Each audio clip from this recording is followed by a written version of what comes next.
প্রত্যেক পঞ্চায়েতে নির্বাচিত প্রতিনিধিরা আছেন, আপনারা অনেকদিন ধরেই কাজ করছেন, সুতরাং আপনারা প্রত্যেকে যথেষ্ট অবগত এবং যথেষ্ট এক্সপিরিয়েন্স হয়ে গেছেন এই কদিনে, আমি সেটা আশা করি এবং বিশ্বাস করি। আপনারা এর আগেও ট্রেনিং নিয়েছিলেন, এবার আবার সেই ট্রেনিংয়ে সেইগুলো ব্যাপারগুলোকে ছাড়িয়ে নিন। আমাদের যে পঞ্চায়েতের ত্রিস্তরীয় ব্যবস্থা আছে, সেই ত্রিস্তরীয় ব্যবস্থায় একদম গ্রাসরুট লেভেলে আপনারা আছেন। আমরা হয়তো ব্লকের থেকে সেই পর্যায়ে অবধি পৌঁছাতে পারি না যেটা আপনারা পারেন, জনসংযোগ করতে পারেন আপনারা, প্রত্যেকটা গ্রামের প্রত্যেকটা বাড়ি বাড়িতে গিয়ে আপনারা জনসংযোগ করে তাদের সুবিধা অসুবিধা এইগুলো আপনাদের ওই প্রশ্নের উত্তরগুলো দিয়ে দেবো।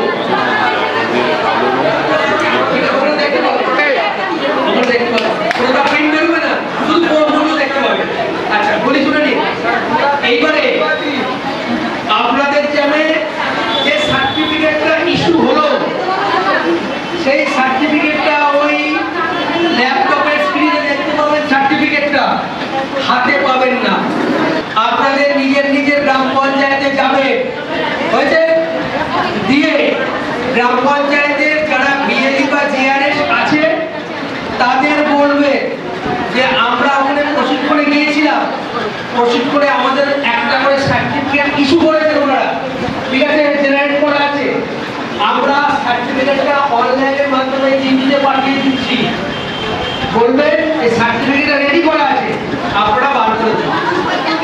ভালো করে শুনুন, যদি গ্রাম পঞ্চায়েতে ওই ভিএলই বা জিআরএস টেন্ডারের জায়গায় আছে, সেই টেন্ডারগুলো করে দেবেন। আর যদি টেন্ডার ম্যাচুর করে দিয়ে ওয়ার্ক অর্ডার কিছু দেরি করবেন না, এটা ভালো। আর আপনারা যে ইনস্টিটিউশনাল যে কাজগুলো আছে, সেই ইনস্টিটিউশনাল কাজগুলো ঠিকঠাক করে করবেন, এই আশা রাখি। যদি ট্রেনিং শুভকামনা রইল আপনাদের জন্য, ভালো করে বার করবে, কারণ ওটা মানে কালার প্রিন্ট বার করলে দেখতে খুব সুন্দর সার্টিফিকেটটা।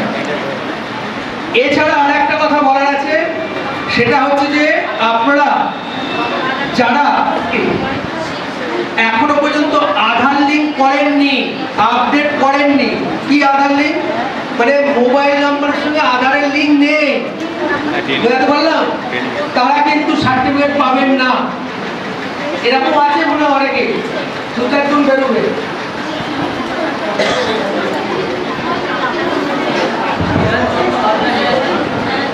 নিচে ওই পঞ্চায়েত সমিতি নিয়ে একসঙ্গে করা আছে, যার জন্য অন্যান্যরা আছে বলা হয় মন্ডল পঞ্চায়েত।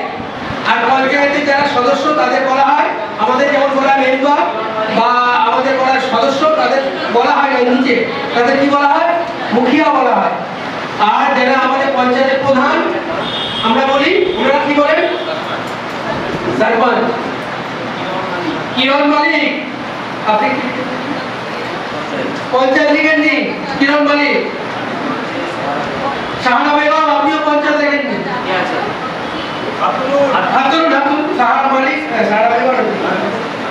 গ্রাম পঞ্চায়েত থেকে 3 জন এমন সদস্য আছে যারা আপনাদের ভোট দিয়েছে, তারাও তাদের ভোট দিয়েছে। তারা হচ্ছে পঞ্চায়েত সমিতির সদস্য, ঠিক আছে। অর্থাৎ নিয়মে বলছে যে আপনার গ্রাম পঞ্চায়েতের যতজন সদস্য, এটা আপনার গ্রাম পঞ্চায়েতে কি নাম,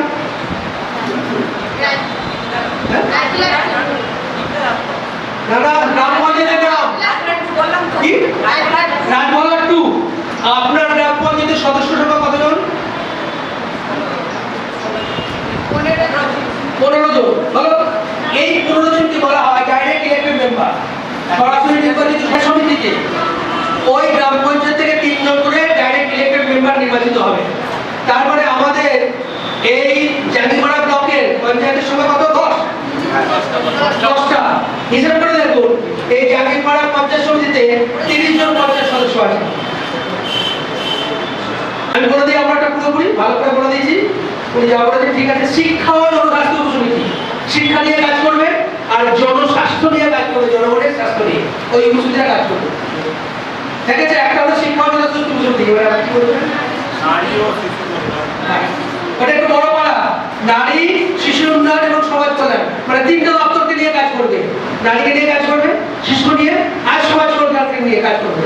ঠিক আছে, এই তিনটে ব্যক্তিকে নিয়ে গ্রাম পঞ্চায়েতে উপসমিতিরা কাজ করবে। নাম কি? নারী শিশু উন্নয়ন এবং সমাজ কল্যাণ উপসমিতি। মহিলাদের একটু বেশি করে দেওয়া হয়, যেখানে ওরা অনেক কাজ করে সংসারে, সেই জন্য ওদের দপ্তরটা একটু বড় উপসমিতি। 5 নম্বর সবচেয়ে বড় অর্থ পরিকল্পনা উপসমিতি। বলতে পারলাম 5 উপসমিতির নাম কি আমাকে বলতে পারবেন? 5 উপসমিতির নাম। এই 5টা উপসমিতি কিন্তু প্রত্যেকটি গ্রাম পঞ্চায়েতে গঠন হয়ে গেছে এবং আপনারা যারা এখানে বসে আছেন কোনো উপসমিতির সদস্য আপনারা। আর আমাদের গ্রাম পঞ্চায়েতে যে 4 ধরনের সভা বলা হয়, গ্রাম পঞ্চায়েত করে। এই সভাগুলোর মধ্যে 2টো সভা গ্রাম পঞ্চায়েতে হয় আর 2টো সভা গ্রাম পঞ্চায়েতের বাইরে হয়। তাহলে গ্রাম পঞ্চায়েতের মধ্যে কোন 2টো সভা হয়? একটা হচ্ছে general body meeting. General body meeting এ কারা আসে?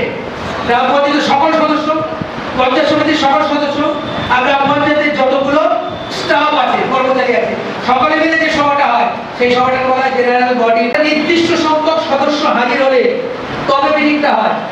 তাহলে কতজন সদস্যকে লাগবে মিটিং হতে গেলে?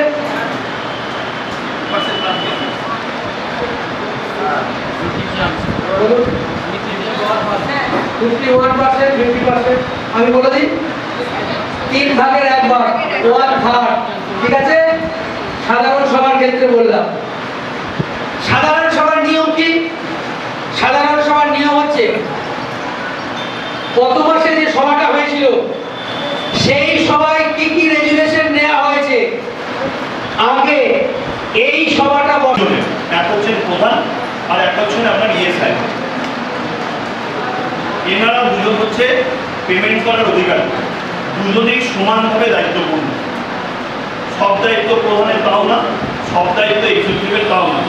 দুজনেই কিন্তু প্রধান দায়িত্বে থাকেন, দুজনকে যৌথ সিগনেচারে গ্রাম পঞ্চায়েত কিন্তু পেমেন্ট করতে পারে। যদি চেকে পেমেন্ট হয় তাহলে সেই চেকে দুজনের সিগনেচার লাগে। যদি কম্পিউটারের মাধ্যমে ফান্ড ট্রান্সফার হয় তাহলে কি হয় না, দুজনকার ডিএসসি লাগে। প্রধান সাহেবেরও ডিএসসি লাগবে, এক্সিকিউটিভ সাহেবেরও ডিএসসি লাগবে। দুটো ডিএসসির মাধ্যমেই ওখান থেকে তবেই কিন্তু টাকাটা পেমেন্ট হবে। যদি প্রধান অনুপস্থিত থাকে, এই প্রধানের অনুপস্থিতিটা 2 রকম হতে পারে। এক হলো তিনি হয়তো মারা গেছেন। আমি উপস্থিত হয়েছেন আমাদের এই পঞ্চায়েত সমিতির সহকারী সভাপতি ম্যাডাম। আচ্ছা, ওনার নাম শঙ্কর সাহা। উনি দেখতে এলেন যে প্রশিক্ষণটা কেমন হচ্ছে। আমাকে অমুক ব্যক্তি বলছে আমি একটা টাকা পাইনি, আমাকে একটু দেখান যে আপনি বলছেন টাকা ছেড়ে দিয়েছেন, সে বলছে আমি টাকা পাইনি, আমাকে একটু দেখান তো যে কবে টাকাটা ছাড়া হয়েছে বা কত কি ব্যাংকে থেকে কি ট্রানজ্যাকশন আইডি এসেছে। তাহলে আমি ওনাকে বলবো যে উনি ওটাকে নিয়ে ব্যাংকে যাবেন যে কেন ওনারা অ্যাকাউন্টে টাকা ঢোকেনি। যদি এটা উদ্দেশ্য হয় ঠিক আছে, জানতে চাইতে পারে, সেখানে বলছেন না ওকে তো 4 দিন 6 দিন 10 দিন আগে টাকা ছেড়ে দিয়েছি, সে টাকাটা পাইনি। তাহলে আপনি ওনার কাছ থেকে জানতে চাইতেই পারেন যে আমাকে একটু এই ট্রানজ্যাকশনটা দেখান, একটু বার করে দিন বা লিখে দিন যে আমাকে অমুক তারিখে এই টাকাটা ওনার নামে ছাড়া হয়েছে এই অ্যাকাউন্টে এবং ট্রানজ্যাকশন আইডি হচ্ছে এটা। তাহলে ওই যে কন্ট্রাক্টর তাকে সেই কাগজটি দিয়ে বা তাকে তথ্যটা দিয়ে দেবো, আপনি আপনার ব্যাংকে গিয়ে কথা বলুন যে কেন আপনার অ্যাকাউন্টে টাকা ঢোকে, এটা চাইতেই পারেন। আমরা ইউজ করবো এবং গাড়িতে কোনো প্লাস্টিক ইউজ করবো, এইটা আপনাদেরও একটু সচেতন করতে হবে। সমস্ত যখন আপনার যেগুলো মিটিংয়ে যান বা বলেন বা বাজারে যান, প্লাস্টিকটা 120 মাইক্রনের উপরে ইউজ করতে হবে। এইটা না হলে কিন্তু ভবিষ্যৎ প্রজন্ম আমাদের খুবই সমস্যায় পড়বে। আর